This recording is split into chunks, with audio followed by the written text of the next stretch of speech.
Hi friends, how are you. और कैसे हैं सभी भाई लोग को राजू सैनी की तरफ से एक विशेष सूचना।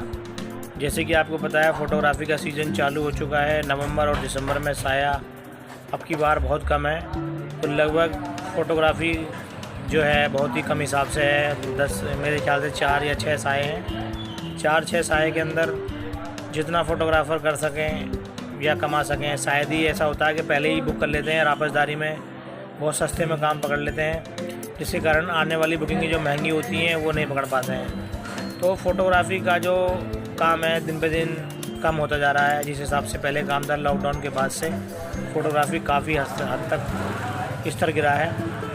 तो सभी भाई को सूचित किया जाता है कि यदि आप फ़ोटोग्राफ़ी कर रहे हैं तो फ़ोटोग्राफ़ी का जो स्तर है बिल्कुल नीचे ना गिराएं, लो ना करें, क्योंकि बहुत से ऐसे लोग होते हैं कि 10-15-12 हज़ार में भी बुकिंग कर देते हैं, जिसके कारण जो बड़े बड़े फ़ोटोग्राफ़र हैं जिनके पास DSLR कैमरे हैं, जैसे कि 5D Mark II और जी रोनिक गिम्बल पिम्बल बहुत सारी चीज़ें होती हैं, तो इन चीज़ों का तो कोई बताता नहीं है। और कहते हैं कि अंकल शादी में फ़ोटोग्राफ़ी ही चलती है ओनली, और ये इतने रुपए सीट है, पूरा खोल के चिट्ठा बता देते हैं, इतने रुपए की सीट है, इतने रुपए की मिक्सिंग है, सब कुछ खोल के बता देते हैं और मटिया मेल कर देते हैं सारे काम का। तो ऐसे लोगों से थोड़ा सा अनुरोध है कि मतलब कभी आप किसी पार्टी से अगर डिस्कस कर रहे हैं तो पहले तो कैमरे का ज्ञान ना दें, उन्हें इतना ना बताएं कि आपके पास क्या है, दूसरे के पास क्या है, क्या चीज़ है। उनसे पूछा जाए कि सर आप किस तरीके का फंक्शन चाहते हो, मतलब आप किस तरीके का फंक्शन चाहते हो, किस क्वालिटी का चाहते हो और कितने रुपए तक का चाहते हो। उसी हिसाब से कैमरे अवेलेबल करने चाहिए, उसी हिसाब से कैमरे की व्यवस्था करनी चाहिए।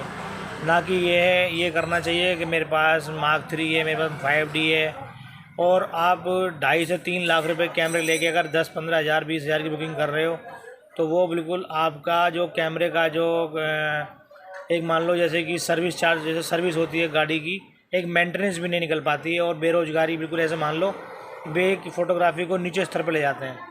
यदि आप 15 से 20 हज़ार की बुकिंग कर रहे हो तो उसमें उसी हिसाब से लो लाइट कैमरे लगाएं, बिल्कुल लाइट, बिल्कुल जिस हिसाब से क्वालिटी, जिस हिसाब से चीज़ होती है, उस हिसाब से काम करना चाहिए। और फ़ोटोग्राफ़ी काफ़ी हद तक नीचे गिरी जब से एंड्रॉयड फ़ोन आए हैं, और हर एंड्रॉयड फ़ोन के अंदर एक से एक कैमरा है और एक से एक चीज़ बिलर है, और बहुत सारी ऐप हैं, बहुत सारी मिक्सिंग के उसके अंदर बहुत सारी चीज़ें हैं, जिससे फ़ोटोग्राफ़ी जैसे पहले क्या होता था, रक्षाबंधन पर काफ़ी फ़ोटो खींचते थे, करवा चौथ पे फ़ोटोग्राफ़रों को टाइम नहीं मिलता था, और इतना रश हुआ करता था कि मतलब मान लो कि स्टूडियो पे पैर रखने की जगह ना होती थी, और 2 से 3 कैमरे लड़के लेकर इधर उधर जाया करते थे। लेकिन आज का टाइम इतना इम्प्रूवमेंट हो चुका है कि तो गाइस, फ़ोटोग्राफ़ी जैसे कि हम जहाँ थे, जैसे कि प्रोग्राम फंक्शन हुआ करते थे, तो फंक्शन जो लगभग सीमित दायरे में रह गए हैं, तो फ़ोटोग्राफ़ी जो है एक शादी ब्याह के अंदर ही होती है ज़्यादातर। तो सबसे एक आग्रह है कि मतलब कि फ़ोटोग्राफ़ी अगर आप कर रहे हो तो उसको अच्छे लेवल पे ले जाएं, इस तरह कुछ और काम कर लें, ज़रूरी नहीं है फ़ोटोग्राफ़ी करनी है।